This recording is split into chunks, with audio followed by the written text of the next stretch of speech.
Hindi po kami nakontento sa ebidensya na nakita ng aming mga mata. Tinapay na nakakadiri, amin pong ipinasuri. Ang resulta ng laboratorio, ito't amin pong ibabahagi. At ang nakasusukang panadirya na paano na? Alangan namang hayaan lang namin, di ba ho? Tinatayang mahigit kumulang 14 na kilo ang konsumo ng tinapay taon-taon ng bawat Pilipino. Sa bilang na ito, posibleng may ilang nakakain na ng mga tinapay na mula raw sa dugyot na pagawaan sa Bulacan. Kaya naman ang ilang nagbago ng taste, umalsa, spread the word ang ginawang drama. Ang kinabahala ko po, baka ang pamilya ko makakain doon sa ginagawa nila, magkasakit.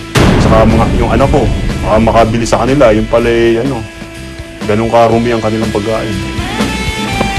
Mga produktong pinabayaan sa mesa, mga pasaway na magtitinapay, mga sangkap na nakakalat kung saan-saan, at iba pang inaamag na problemang talaga namang nakaka-high blood. Ito ang nadatnan naming kadugyutan sa loob ng inirereklamong pagawaan. Kaya naman ng ilang tinapay na gawa sa nasabing panaderya sa laboratorio namin kagad dinala. Sa pagsusuri po na isinagawa ng isang independyenteng laboratorio, lumabas na positibo ang isang sample ng tinapay sa Baliwag, Bulacan sa tinatawag na salmonella. Ang salmonella po ay isang uri ng bakterya na maaaring magdulot ng panganib sa ating kalusugan. Ang dugyot na kalagayan ng pagawaan maaaring nakadulot umano ng nasabing kontaminasyon. Feces ng mga animals, usually dun yung source ng salmonella.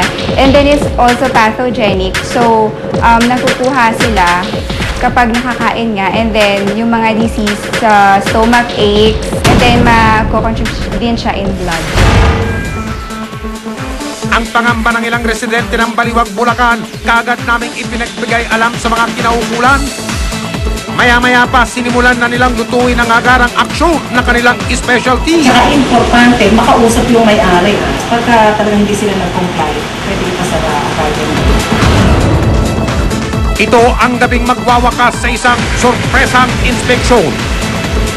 Pagdating sa lugar, isa-isa nang inilatag ng inspection team ang kanilang pakay, kasama ang investigador. Kasi may mga nakapag-text na hindi maganda itong pinagagawaan. Tapos titingnan namin. Kasi kinakain ng tinapay, dapat nasa ayos. Kung sabihin talagang ganito ever since. Dati naman yan Oo, ba't hindi na-maintain? At saka ganito, para namang hindi pagkain ang ginagawa nito. Tulad nito, talagang wala man ng takip. Sa investigador. Humarap naman kagad ang isa sa mga may-ari ng panaderya na si Ferdy de los Reyes sa aming grupo. Wala po kasi talagang pera, walang kahit na po talaga kahit naman po anuhin niyo yung kahit mismo yung bahay. Talagang wala po hindi pero ayusin po. Nang pusisain ang kanilang mga kinakailangang permit. Wala sila. Wala po. Tumambad naman sa lahat ang mas nakariri-mari na larawan ng buong panaderya. Mula kisame hanggang sahig ng lilimahid. Ang San Pere, ang sanitary. Dapat na pinapayan. Lugar para mag-operate ng ganyan.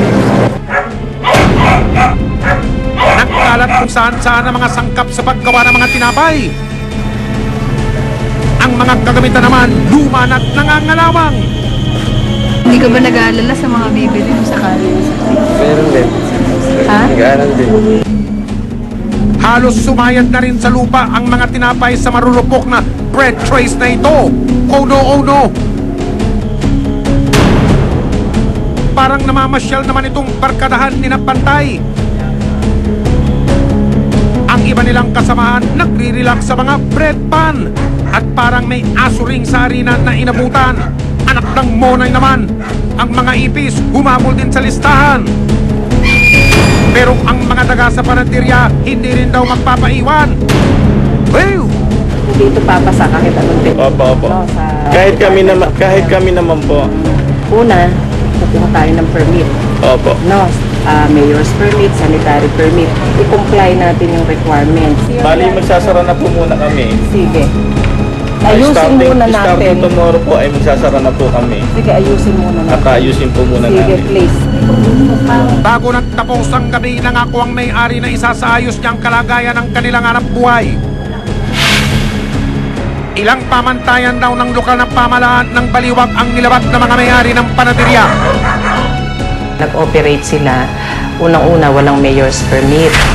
Sumunod doon, wala silang sanitary permit. Yung mga tauhan nila hindi nagdaan sa opisina ko para kumuha ng mga tinatawag na health certificate, ano? At saka yung code of sanitation. Pero hindi naman daw lahat ng panaderya sa Baliwag panis ang sistema ng kalinisan. Marami rito sa Baliwag na talagang masasabi ko na nasa magandang quality naman ang kanilang production. Ito, isolated case, no? Hindi rin daw sapat na dahilan ang kakapusan para isakripisyo ang kalusugan ng mga mamamayan. Isang maliit na panaderya ang aming binisita sa kalapit bayan nitong Pampanga. Maliit man daw ang puhunan nito, hindi ito hadlang para maging prioridad nila ang kalinisan. Gumawa tayo ng paraan by which na ma-maintain natin yung kalinisan. Kasi health ng tao ang nakasalalay dyan. Ang mga tauhan nila may wastong uniforme. Ang mga mesa, stainless yata yan. Malinis ang sahig, may malinis na imbakan din ng mga sangkap nila sa paggawa. Naka-screen din ang buong pagawaan.